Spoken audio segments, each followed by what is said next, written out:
Hey guys, how you doing today? It's me, Kelly. So today I'm doing a mixed media background. Now please excuse me. I'm trying to get the right position for my camera because this is a big canvas and it's hard to get everything on here. So I tried really hard to, make sure I moved it around and all so you guys can see it. And all I'm doing here, it's sped up because this, I don't want to have to sit here and just talk while I'm throwing down odd paper. I just grabbed some scrapbook paper that I had sitting around and I just started tearing it up and sticking it on with some Mod Podge mat. Of course, you can use your white school glue, glue stick, whatever you have. But I do love me the Mod Podge mat. And I'm just putting it down, gluing it down and letting it dry to cover up the majority of the white canvas. I want some of the white to peep through, and you'll see why further down the video. And so I'm just putting it on here and letting it dry. I do have some doilies, yep, right there. And I'm cutting these paper doilies in pieces and gluing them down so you can see the texture that they give the painting. And you'll definitely see that more as we get to the end as I add more paint and that kind of stuff. So I'm just gluing it down, gluing it everywhere. The Mod Podge mat is fantastic, and I get asked quite a bit about it, and if you could water it down, and you can. If you want it to last a little bit longer, you can definitely thin it out with some water. You don't want too much, though, because you'll compromise the stickiness, if you know what I'm saying. I do that with white school glue, too. I use white school glue, I mix it with water, and use that to glue on. Now I'm adding some napkins. And napkins come in 2-ply, where you get the color part on top, and then underneath is white. Never throw the white away. You want to kind of separate them because as you glue them down, it won't stay all the way. And then these are little pieces of chipboard that I had that I just added on here. They were sitting at my desk, and I'm trying to use a lot of things, up. And so this is what I'm doing. And like I said, napkins you can get at the dollar store. You can do trades. You can do all kinds of great stuff for napkins. Now I'm using the Folk Art acrylic paint, and I'm using it in Dolphin, which is like a grayish blue, and I'm taking it around, the outside of the painting on a lot of the white of the canvas. And you can do this on a smaller scale, in your mixed media book, in your art journal, on an ATC card. Very simple. Just, tear the pieces up a little bit smaller and do that. Now, I was going for trying to get texture through this mesh, but it didn't work out, as you're going to see. I'm using a new product that I'm trying out, and it is a patina crackle. And I wanted it to go through the screen, but it didn't. It was too watery, so I just poured it on the canvas and brushed it all around, and I really love how it came out. So I let it dry. And now I'm just using wicker white from Folk Art, and I'm putting it on, kind of all over the painting, on where I put the crackle. Oh, it's phenomenal the way this came out. I'm going to have to show you a close-up when I finish the canvas. The crackle came out, so I'm in love with this. In love with it. And I'm drying it a little bit with my heat gun.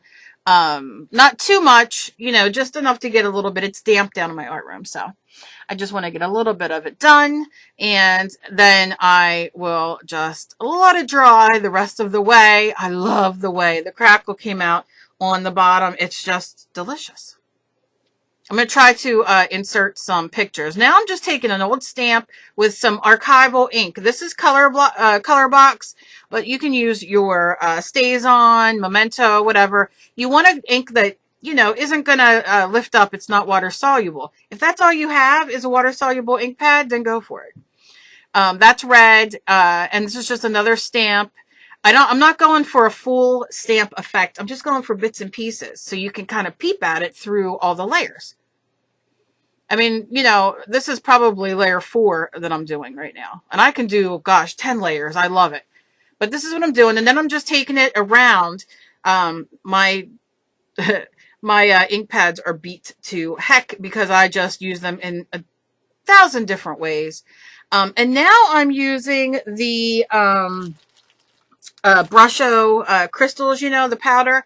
And I want to get a lot of that on here. You're going to see I'm just, you know, putting the colors down. See, I'm spraying it, and then I put a few holes in the top, and it's just it's going around, and oh, geez, I love this stuff.